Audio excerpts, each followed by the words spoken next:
So on to Steel then. There was, I think there was one game outstanding in Steel. I hope there's only one game, because more than one game is going to make it tricky. Well, of course, that was Steel A. Where I actually believe that the outstanding game is. Oh no, these are all played. Okay. So apparently 3 games were played and I only have notes for a couple. That's a bit weird.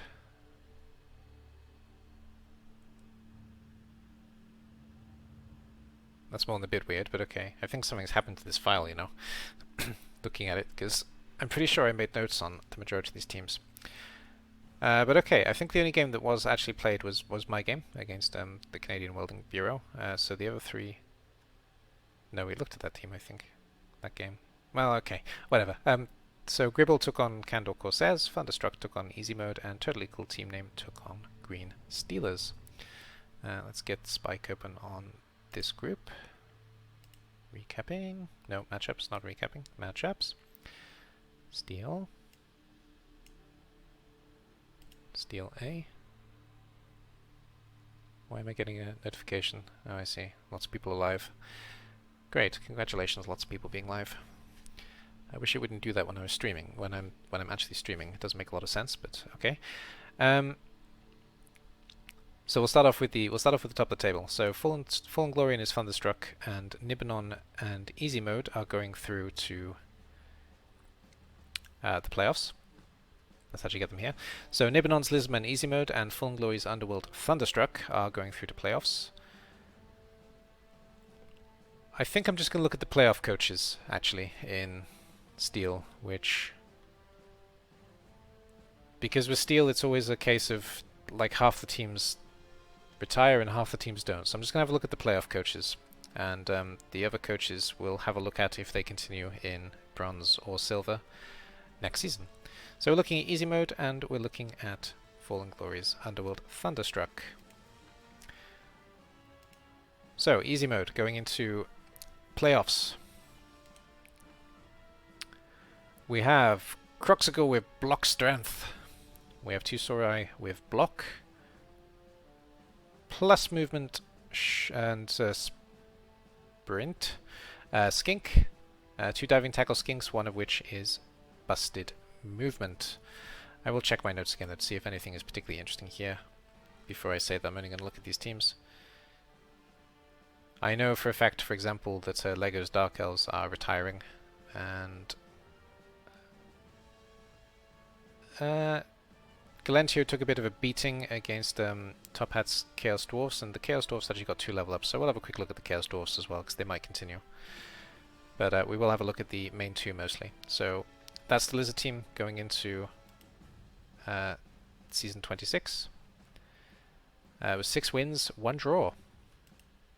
So really, really solid season from Nibanon. Who did they draw against? They drew against me. Oh, isn't that nice? The one game they didn't win was against my team. It's kind of weird, actually. But there we go.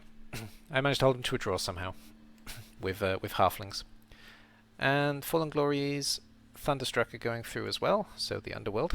That's a good team to have in a playoff. It's a fun team to have in a playoff. So you have Tentacles on the Troll. Oh, his Skaven Thrower is out. Next game. But it is a nice looking Skaven Thrower with plus movement and leader as well. Skaven Blitz has picked up Block Claw. Skaven Blitz has picked up Block Tackle Mighty Blow. The Dirty Player Sneaky Git Goblin is an interesting one, and the 2 heads Goblin is pretty straightforward. So the results are 4-1 for Thunderstruck, and the biggest game was definitely against my team again, actually, because we had that weird 4-3 game, or whatever it was. Was it 4-3 or 4-2? It was 4-3, yeah, that was a crazy game. So well done to Fallen Glory and well done to Nibanon. You're both through to the playoffs. And I did say I'd have a quick look at Top Hat because there was some development. So let's see if he took anything crazy. No, he didn't. We got Mighty Blows and Guards, so there we go. But we may see this team continue because it's developed half decently. So I did want to have a look at that just very quickly. So that's it for Steel A, and then we'll have a look at Steel B. Steel B have also played all their games. Who played this week? Krell, Catbus, Red Knight, and Jolelada played. So Krill's ICBBL Orcs took on the Amazons of Red Knight, and that was a brutal match. I was watching that, and the Amazons were getting slaughtered. So I wouldn't be surprised if the Amazons retire. And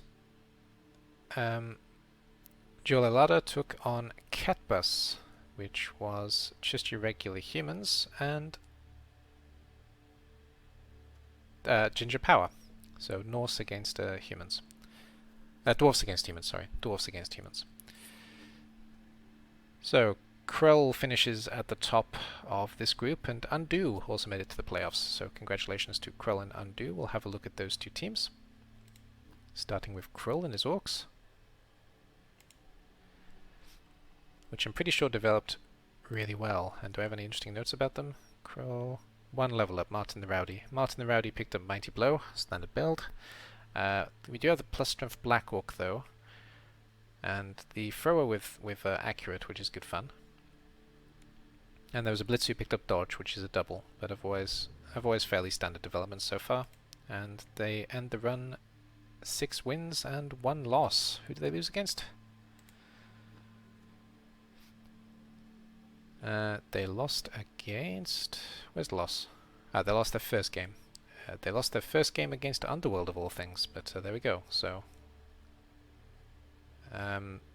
Rawn, I believe, is running the Underworld, and he managed to win 1 game against this top team. So we'll see more of the Krill's ICBBL Orcs in the playoffs that will be happening for the next couple of weeks. And who was the other one? Undo was the other one with his Dark Elf team. Just another Steel team. That was right, yeah?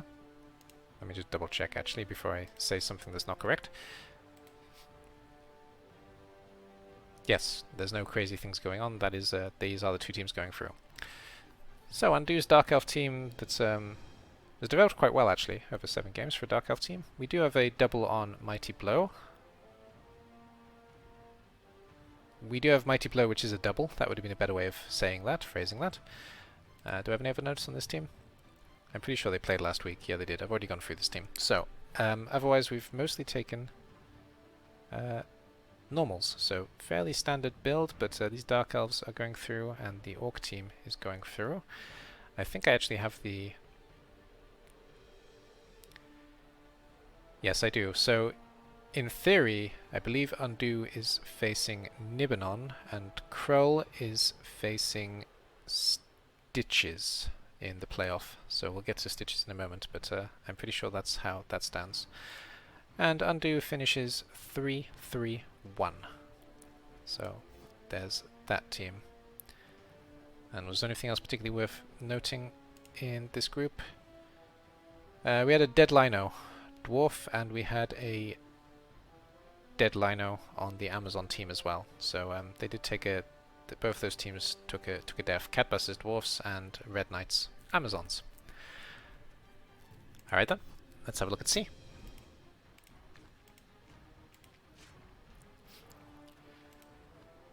Yeah, this is where the game is left over. Alright, let's have a look at the table and see if it makes a difference, because if it doesn't, that makes it easy. If it does, that makes it a little bit more difficult to commentate on, but we'll have a look. If it will load. There we go. It's El Tessie again, who can't make it to playoffs, so that doesn't matter, and it's Sararon who's at the bottom, so no, this doesn't actually change the playoffs anyway. But there is a game left outstanding, but it's not going to change the results, so we'll go with the results as they are. And this week, who played who? Where is it? There it is. So this week there was only 1 game. It was the Orcs of Huel. So the Dead World Orcs took on Toothy Kisses, the Vamps of Fluffy Pajamas. I thought that happened last week, but apparently not. That happened this week. So that's the 1 game that happened. And there wasn't too much worth noting. Nobody died. There were some level ups, but pretty sure we got some normals going on there. So we'll have a look at the leaderboard as it stands. So D-Man and that Orc team I just mentioned are both up. I really need to ask the coach how to say this name.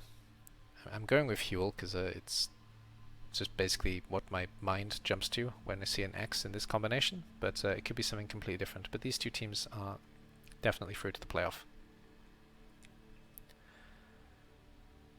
At least I believe so. And I think they'll even be playing each other in the playoff, so I think they'll have another matchup when they go up there. So D-Man's Dwarfs and Huel's Orcs. Let's start off with the Dwarfs.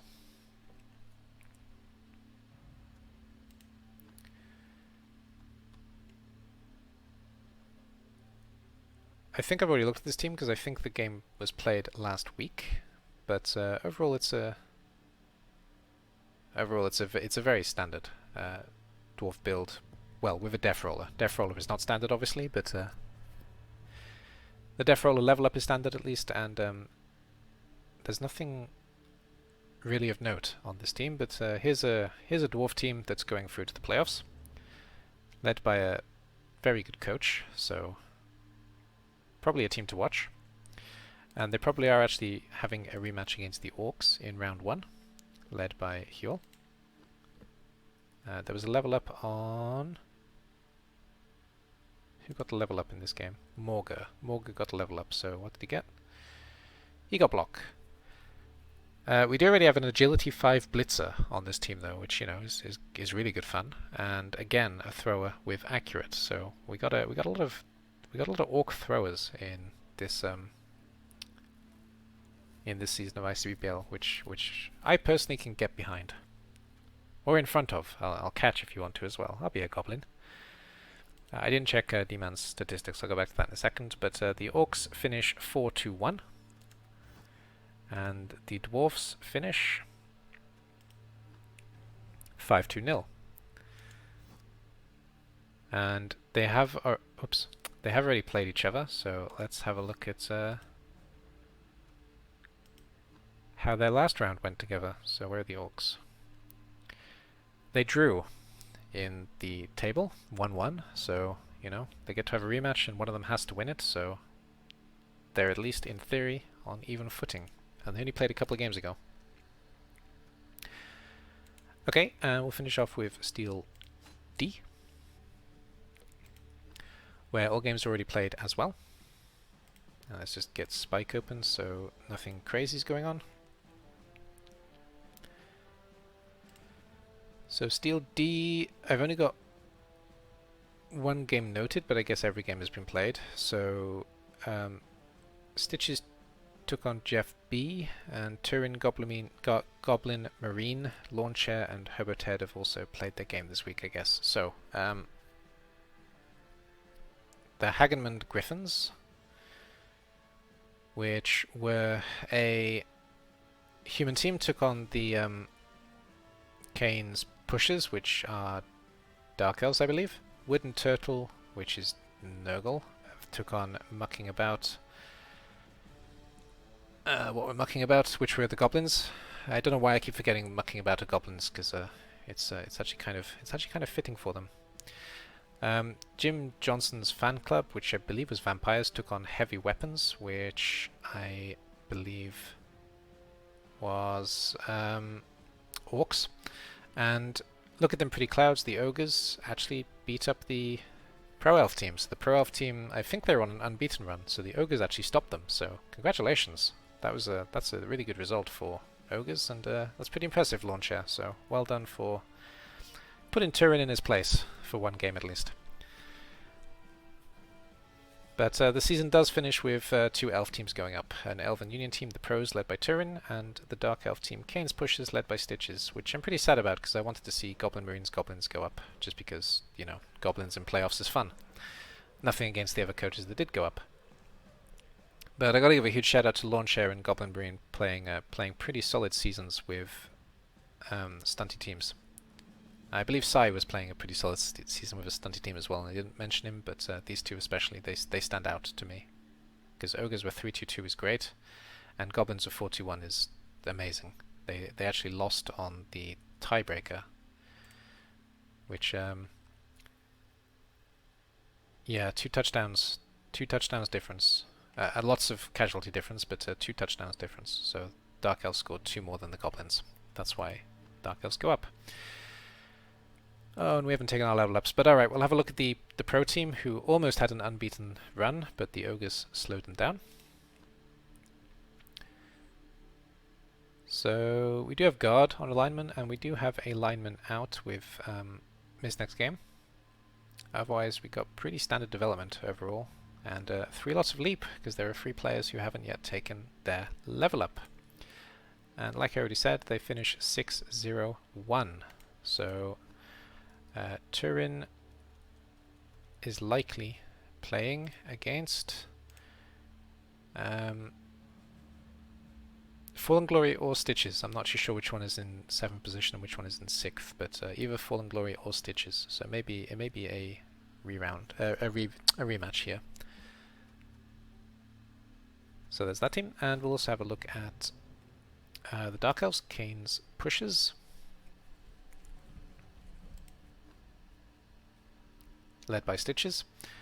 So the Witch Elf, who has Strength 4 and Agility 5, and a Mighty Blow Blitzer. Lots of good rolls on level ups in this team as well. So really good overall. Really good overall. Otherwise, fairly standard, with mostly elves taking dodge. And they finish 4-2-1. And which team did they lose to? They lost to the pro elves, obviously. Why am I even checking? But they drew with the goblins, and they drew with the humans, so that's not so surprising. And that's it for Steel. So we got our 8 coaches going through to playoffs is already decided, basically.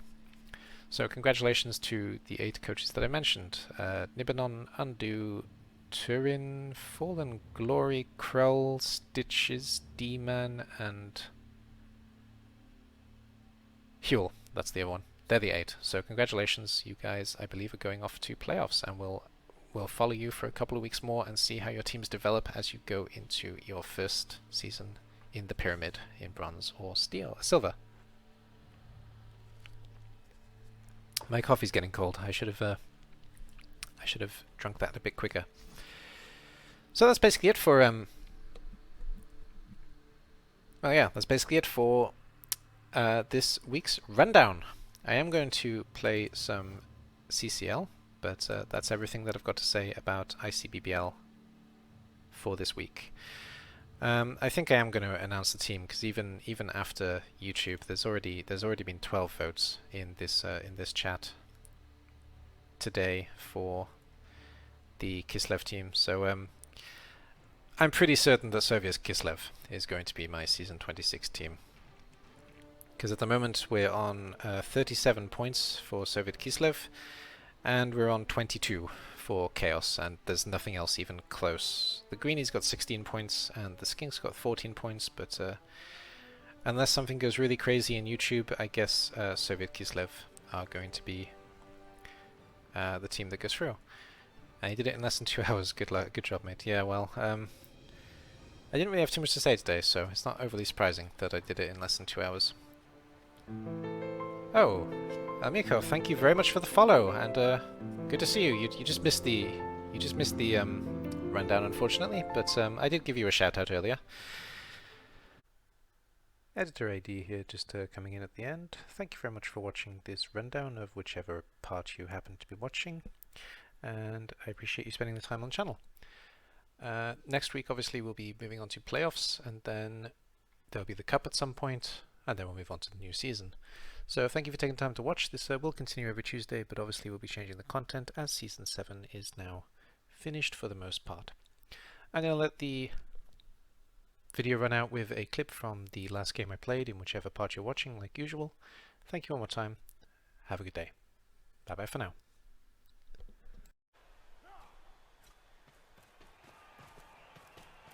Could I fear it? No. Or yes? No, there's no way I can move the ball. I'm still looking for potential options, but there really isn't one. There's nothing I can do in this game. Absolutely nothing. We're ending this probably 2-0. Unless he keeps failing the pickup. The one thing that can happen is he fails the pickup next turn, it goes off the pitch, lands here, and then I manage to pass up. So, if that happens, I will eat my shoe, and I'll do it with the camera on.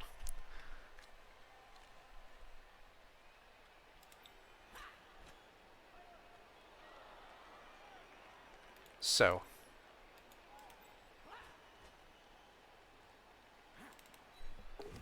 Let's just get you out now, because I'm going to...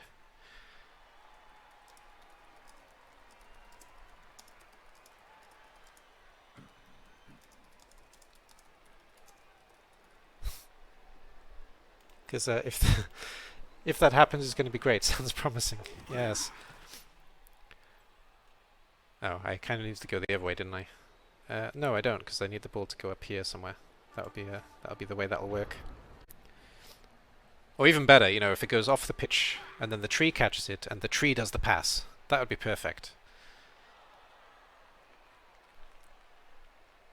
So, am I going to eat a shoe? Do I have a shoe ready to eat? Not really. No shoe eating. I'm sorry.